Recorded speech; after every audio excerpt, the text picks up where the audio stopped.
chopper. And look who showed up to chop with me today. It's Derek Jeter. So I'm chopping with Jeter today. I am going to show him and you how to make your own variation of a chopped. And I call this a template, not a recipe method. And it's pretty much a formula that I go by to make all of my recipes. So I'm just going to take you through the steps. It's super easy, and I'm going to show you the combinations that are good and show you what I had in my refrigerator from the couple of days ago. So I'm going to use it to make dinner for the hubby and myself. So first of all, we need some greens. That's kind of the base for your chopped. And I have some arugula and some kale today. You can use romaine, you can use spinach, you can use a combination of any kind of greens that you want, but I usually go by a cup per person. So I think that's kind of a handful for me, so I always chop it. And I'm going to do kale, which is a hearty green, and the arugula, which gives us some really good spicy and pepperiness to the chopped. So that's a really good base to start off with. And like I always say, chop them and drop them right into the bowl. Now kale, I don't know if you've ever used kale before, but I always take it and just tear it off the ribs. You really don't want to use the ribs because they're pretty fibrous. So I just take them off, and like I said, it's going to be a cup per person. Chop this up nice and fine. I like to really chop kale finely when I'm using it raw because it really does mellow the bitterness of the kale. And a lot of people think that kale is a little bit more bitter than I do, but I really like it. It gives such a boldness and heartiness to the chopped. So chopping this really finely. There we go, into the bowl. So now we've got our base. Just about that much. It's not a whole lot. Next, we need our protein source. Now this is one of my favorite fishes of all time. It's my herb-crusted salmon, and I made it for friends the other night, and I always make sure to use just a little bit more, to make a little bit more than what I need. And unfortunately, it went over so well that I don't have all that much left. So I have about 2.5 ounces here. And since that's all I have, and we really want to have a little bit more protein in our chop, probably 2 to 3 ounces per person, so I'm going to augment with some white beans. And these are really good sources of protein, and I drained and rinsed them. And so I'm just going to dump those right into the chopped. I don't need to do anything with those. One of the few things I don't chop are beans.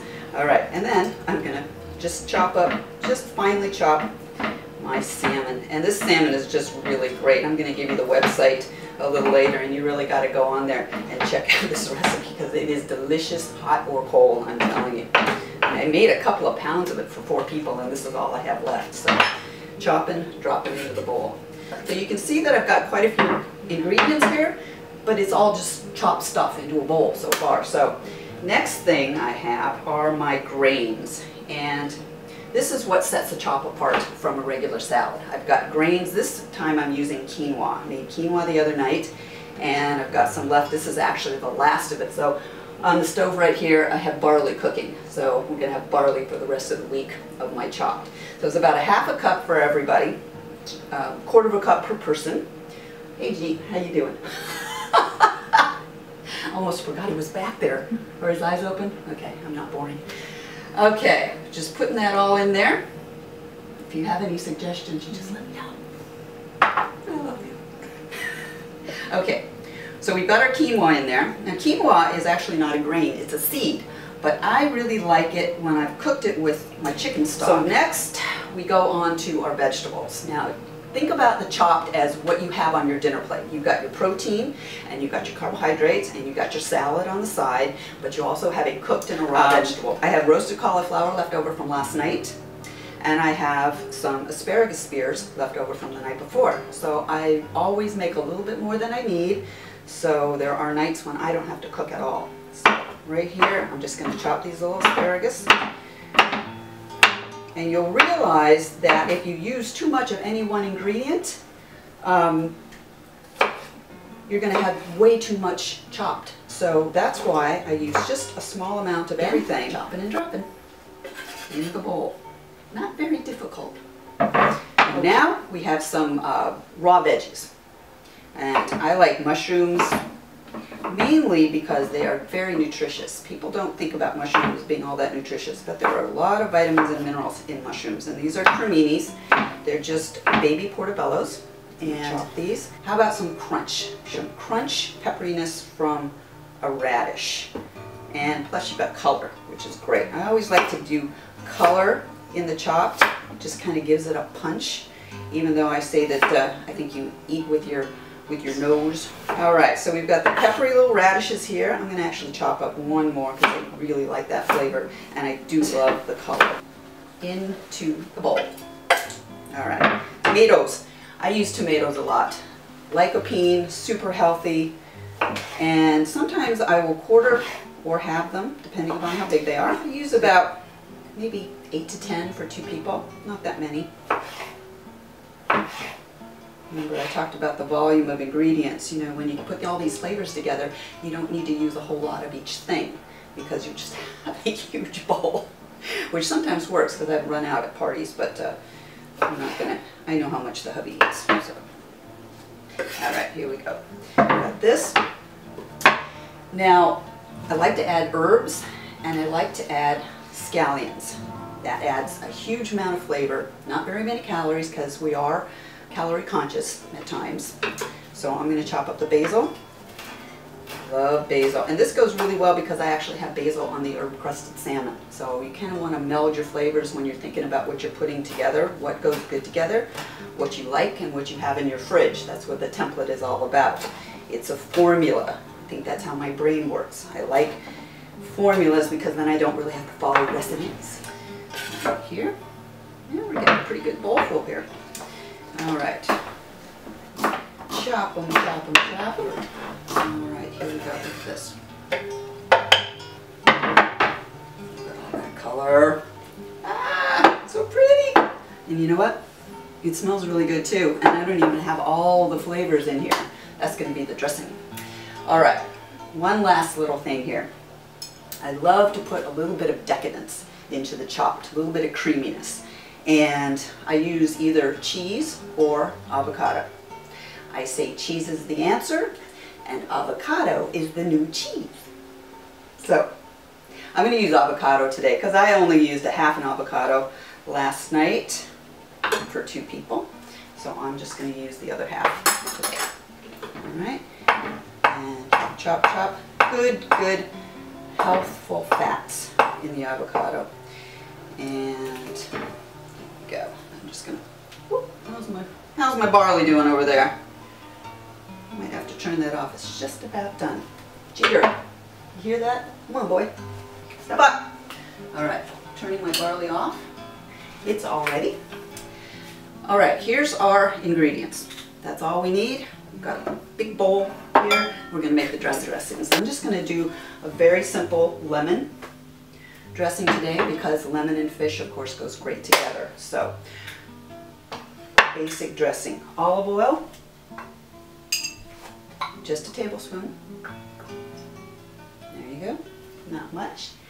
And I'm going to mellow the tanginess of the lemon with a little bit of molasses, okay? Not very much. I'm not trying to make a sweet dressing.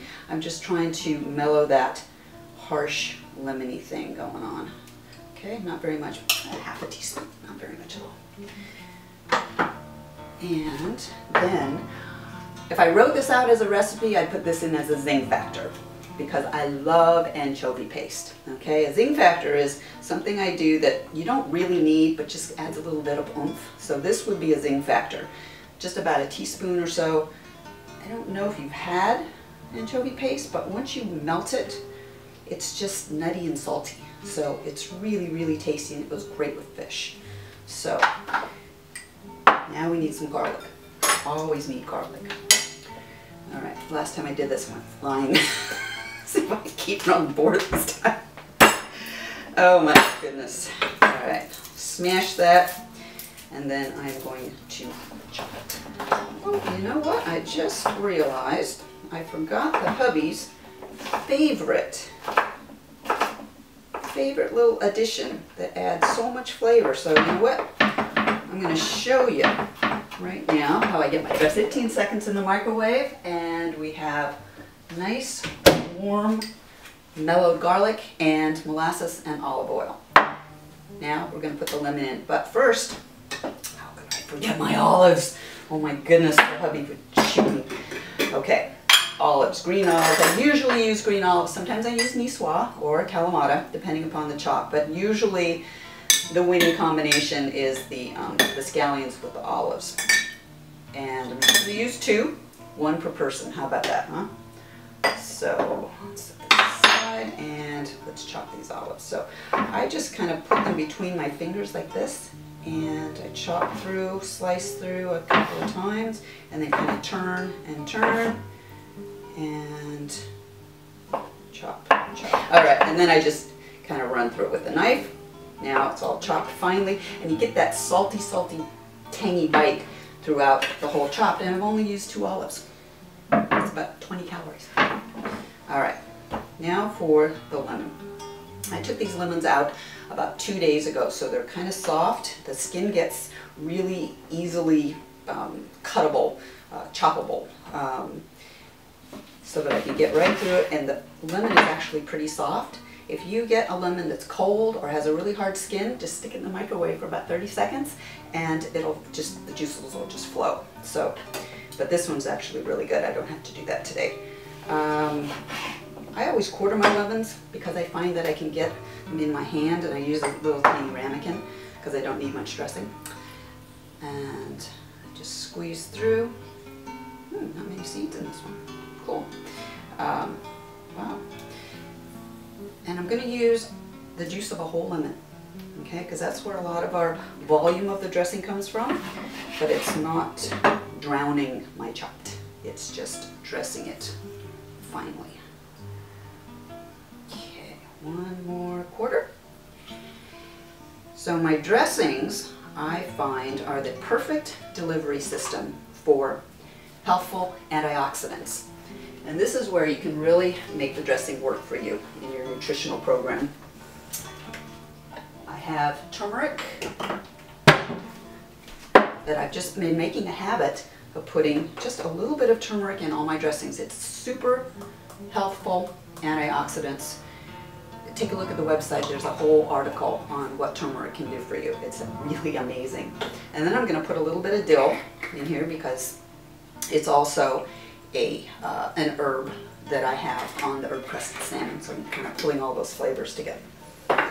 And a little bit of salt, and a little bit of pepper. I'm just going to mix that up, and as you can see, not really much to it. I really don't even have to whisk this one. This is just stirring it all together. And this tiny little bit of dressing, once I toss and toss and toss, is going to dress this entire chopped. All right, so I'm just going to spoon a little bit over it. I'm going to take my other spoon and mix and chop. Ooh, look at these flavors. Look at this. Look at this. Look at this. Ah! Isn't that beautiful? And those are so tasty. The other reason I love to put my olive oil and my garlic into the microwave is that now the house all smells of garlic and olive oil. It just smells so good. It smells like dinner. It smells like chopped. Right, G? How you doing there, boy? Oh gosh, I didn't make enough for Jeter. Oh dear. Hubby's gonna starve tonight. It'll just be Jeter and me. Alright, that's the last one. But as you can see, you just, because you're not working with so much dressing, I just toss and toss and toss and toss. And that, my friends, is how you do. It's a template, not a recipe, method for making a chopped. And like I always say, oh, it's dirty, but I've got my spoon ready.